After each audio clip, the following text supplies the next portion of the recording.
Olá, meu amigo da TV Novo Tempo, você que nos acompanha também pelo YouTube. É bom estarmos juntos estudando a Palavra de Deus. Hoje é o capítulo 20 de Ezequiel. E aí, você tem lido a Bíblia todos os dias? Como é que está a sua vida nessa sequência de leitura da Palavra de Deus, um capítulo por dia? Você tem conseguido fazer a sua parte, separar um tempo para Deus? Tem conseguido orar todos os dias? Tem orado junto com a sua família? Tem orado pela sua família? Né, pela esposa, pelo esposo, pelos filhos? Como é que está a tua vida? Você tem dedicado, separado como prioridade máxima, o primeiro item da sua agenda do dia a Deus? Porque se a gente não priorizar as nossas atividades, outras pessoas vão priorizar coisas para nós fazermos e podem ser que eles não terão as mesmas prioridades que nós. Então, nós precisamos dizer, olha, o que eu vou fazer em primeiro lugar é orar, em primeiro lugar é ler a Bíblia. Então, esse é um momento sagrado. Eu entendo que às vezes pode ter uma ou outra exceção, um problema que aconteça e você não consegue ficar a mesma quantidade de tempo orando e lendo a Bíblia, mas que as exceções não sejam regras. E mesmo nesses dias, que você possa, antes de sair de casa, pelo menos orar a Deus, conversar com o Senhor. É muito arriscado sair de casa sem orar. É muito arriscado sair de casa sem buscar a direção de Deus. Cada dia que a gente passa sem a bênção do Senhor, sem a direção de Deus, é um dia perdido na nossa existência, né? Então a gente precisa dessa direção do Senhor. Quando a gente não busca Deus, é como se a gente ligasse a nossa tomada, né, a tomada da energia da nossa vida no 220, quando a gente é 110. Então a gente precisa da orientação do Senhor para que a gente não se queime, para que a gente esteja firme e o Espírito Santo nos dê sabedoria para a gente tomar decisões certas, estar calmo no momento da aflição, né, não revidar com as mesmas palavras quando a gente é provocado, enfim, ter bom senso, ter domínio próprio, ter mansidão, ter alegria. Tudo isso é possível se o Espírito Santo de Deus nos batizar cada manhã. Bem, vamos a Ezequiel capítulo 20 então. Vamos orar e vamos a esse capítulo. Senhor, nós queremos a Tua bênção mais uma vez para ler a Tua palavra. Por isso a gente ora em Teu nome. Amém. Vamos lá então, o capítulo 20 aqui de Ezequiel, ele vem tratando dos seguintes assuntos. Deus aqui se recusa a ser consultado pelos anciãos de Israel. No verso 5, por exemplo, Ezequiel recapitula a história da rebelião deles no Egito e também lá no deserto e depois em sua terra. Nesse capítulo nós vemos uma promessa de reunir o povo por meio do Evangelho e mostra a destruição de Jerusalém como através de uma parábola de uma floresta. Então, aqui a gente avançou um ano e chegamos a mais um conjunto de profecias, mais negativo e pessimista, se é que isso é possível, né? Mais negativo e pessimista que os anteriores. Agora, parece a quebra do tratado por parte de Zedequias, que chegou ao conhecimento de Nabucodonosor. E este rei, Nabucodonosor, está agora determinado a tomar atitudes decisivas contra Jerusalém. A casa de Davi cairá, isso é inevitável. E o capítulo vem tratando então desses temas. O primeiro oráculo apresentado aqui, ele assume a forma de uma retrospectiva divina da infidelidade de Israel, desde que eles saíram do Egito até o momento em que Ezequiel escreve. Então Ezequiel 20 começa com a vinda dos anciãos de Judá até Ezequiel a fim de consultar a Deus. Então, o versículo 1, por exemplo, diz o seguinte, diz assim, no 5º mês do 7º ano, aos 10 dias do mês, vieram alguns dos anciãos a Israel para consultar o Senhor e assentaram-se diante de mim. Porém, Deus não aceita ser interrogado por eles por causa da obstinada recusa deles em andar nos seus caminhos. Então, a partir do verso 2, a gente lê, então veio a mim a palavra do Senhor. Isso aqui sempre mexe comigo. Veio a mim a palavra do Senhor. Cada vez que a gente toma tempo para ler a Bíblia, senta lá na nossa mesa, no nosso escritório, no sofá, na mesa da cozinha ou da sala, cada vez que a gente para e lê a Bíblia, a palavra do Senhor está vindo para você também. E você pode dizer, hoje cedo veio a minha palavra do Senhor e Deus me disse isso. Então o texto continua dizendo, filho do homem, fala aos filhos de Israel, aqueles que tinham ido buscá-lo, e diz-lhes, assim diz o Senhor Deus, acaso viestes consultar-me? Tão certo como eu vivo, diz o Senhor Deus, vocês ou vós não me consultareis. Não me consultareis. Julgá-los-ia, tu, ó filho do homem, julgá-los-ias? Faze-lhes saber as abominações de seus pais. Então, em vez de responder à pergunta dos anciãos, Deus deixou-lhes uma tocante mensagem, que vai desde o versículo 5, né, até lá na frente no versículo 44.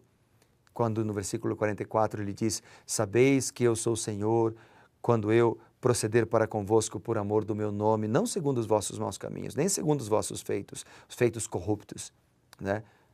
Então, a primeira parte da resposta divina é digamos, uma revisão da história de Israel, a partir do período do Egito até a sua estadia na Terra Prometida. A mensagem destaca os hábitos rebeldes de Israel e a fidelidade, a bondade de Deus para com a nação. Isso vai do capítulo 5, versículo 5 até o 31. Depois a história ela é descrita em 4 etapas. Em primeiro lugar, no Egito, versos aqui do 5 até o 9. Segundo, a geração adulta no deserto, né, que vai do verso 10 até o versículo 17. Terceiro, a segunda geração no deserto, que vai aqui do verso 18 até o 26. Quarto lugar, a geração em Canaã, que vai do verso 27 até o verso 29. Então, desde a sua concepção como nação, Israel tem constantemente se rebelado, ou se rebelou, no caso no passado, contra Deus. Dos seus pecados, 2 que se destacam na história e também de maneira específica aqui no capítulo que estamos lendo, que é o capítulo 20, 2 que se destacam são a idolatria e a profanação do sábado. Triste, né? Porque Deus havia se revelado a eles não precisavam ser infiéis. Deus havia revelado também a doutrina do sábado de maneira clara várias vezes, não só na lei de Deus. Eles não precisavam ser infiéis. Mas Israel foi infiel. Contaminou-se com os ídolos em vez de dedicar-se inteiramente a Deus. Profanou o sábado por não entender que o seu objetivo do sábado, é servir como um sinal que nos leva ao Senhor. A segunda parte da mensagem, no capítulo 20, ela fala da apostasia de Israel no tempo de Ezequiel. Ela inclui a purificação e restauração. Desde o verso 30 até o 44 ele fala, né? O povo de Deus não era menos idólatra do que os seus antepassados. Eles estavam repetindo os mesmos pecados. Repetindo. Incluindo o sacrifício de filhos no fogo. Que triste. No verso 31 aqui, fala, por exemplo, disso aí. Ó. Verso 31 diz assim, ao oferecerdes os vossos dons sacrificiais, como quando queimais os vossos filhos, vós vos contaminais como todos os vossos ídolos até o dia de hoje. Apesar de, ou por causa de todas essas coisas, Deus tem uma mensagem, ou apesar, né, Deus tem uma mensagem. Deus vai trazê-los de volta do seu cativeiro e vai pleitear com eles face a face. Como ele uma vez confrontou os seus antepassados, ele limpará a nação. Essa é a ideia do capítulo 20, limpará a nação dos idólatras, dos rebeldes e em seguida renovará a sua aliança com os remanescentes. Então você encontra isso dos versos 32, por exemplo, até o 38. Após o período de castigo e purificação, Deus então traria os israelitas de volta de vários países onde foram espalhados para uma terra restaurada, onde a verdadeira adoração seria restabelecida e os ídolos não seriam mais adorados. Bem, amigos, apesar da repetida apostasia de Israel no passado, bem como nos dias de Ezequiel, Deus permaneceu fiel ao povo. Na verdade, ele sempre teve grandes planos para o seu povo. A longanimidade, a paciência de Deus para com o ser humano ela é vista claramente ao longo das eras no seu trato com o povo rebelde de Israel. Sabe, ele não lida conosco como nós merecemos. Pelo contrário, ele nos trata com amor. Essa é a natureza de Deus. Nos trata com amor. Então eu quero terminar minha reflexão com você aqui mostrando alguns versos que me impactaram. O verso 44, que já mencionei, vou ler de novo, onde ele diz: sabereis que eu sou o Senhor quando eu proceder para convosco por amor do meu nome. Deus age conosco com amor, um amor eterno, infinito, maior do que tudo. O verso 47 diz assim: ouve a palavra do Senhor. Ouve a palavra do Senhor. Aqui é um recado para o povo de Israel, mas esse eu entendi como um recado para mim também. E eu termino a minha reflexão compartilhando com você esse mesmo apelo de Deus. Deus fez para mim e Deus está fazendo para você hoje. Ouve a palavra do Senhor. Você está com lutas, está passando por problemas, ouve a palavra do Senhor. Você está angustiada, ouve a palavra do Senhor.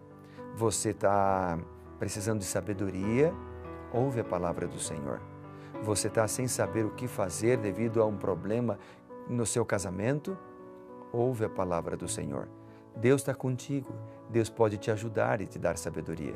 Com Ele, nós somos mais que vencedores. Amém e amém. Com isso eu quero orar por você então, para que Deus te abençoe e dirija a sua vida. Oremos. Bondoso Deus e Pai, obrigado por este chamado. Eu quero ouvir a Tua voz, eu quero ouvir a Tua palavra. Nossos telespectadores querem ouvir Tua palavra também. Ajude-nos, ó Deus, para que possamos estar perto de Ti mais e mais, cada dia, na primeira hora do dia. Nós oramos em Teu nome, o nome forte e poderoso de Jesus. Amém. Que Deus te abençoe grandemente. Lembre-se, seja reavivado por Sua palavra. Um grande abraço e que Deus te abençoe sempre.